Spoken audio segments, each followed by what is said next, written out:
Oh, you know, white. Take her out there. Take her hands and fucking catfish. 8, 9, Thing wrong? check it. 290, 291, 292, 293, 294, 295, 296, 297, 298, 299, 300. In other people's eyes, this is just a carton of milk, but in my eyes, this is the key to breaking out. I unfold the carton and inside there's a thin layer of waxy film. I stick it onto the keypad lock at the door. This way, when the guard enters the code, it'll leave fingerprints of 4 keys on the surface. Once I know which 4 numbers they are, I can figure out the 24 possible combinations. Then it's just a matter of trying each code. But how do I get close enough to touch the keypad lock? That's no problem for me. I squeeze tissue paper into ball shapes and stuff them full of toothpaste, making several of these. Then I wrap them with another piece of paper, rolling and squeezing them tight. Just like that, I've made a big sticky ball. During the guard's inspection rounds, I secretly stuff it into the lock of the small window.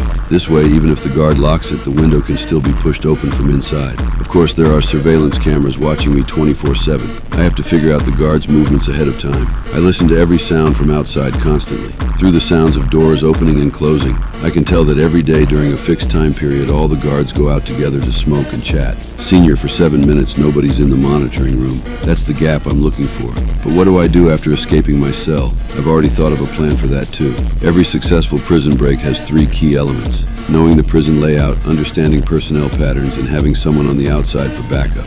I'd already figured out the patterns and the layout was already mapped out in my mind. When I first got locked up, I discovered that this heavily fortified prison had one weak point, the fire station next door. The problem was only the solitary confinement area was close enough to it, so I had to deliberately cause trouble. I randomly picked a fellow inmate and beat him up badly. After that, I was thrown into solitary confinement as punishment. During the guard's smoke break, I opened the keypad lock and found the pipe connecting to the fire station. Once I got to the fire station, I quickly put on firefighter gear as a disguise. This is where the third element, outside backup, came into play.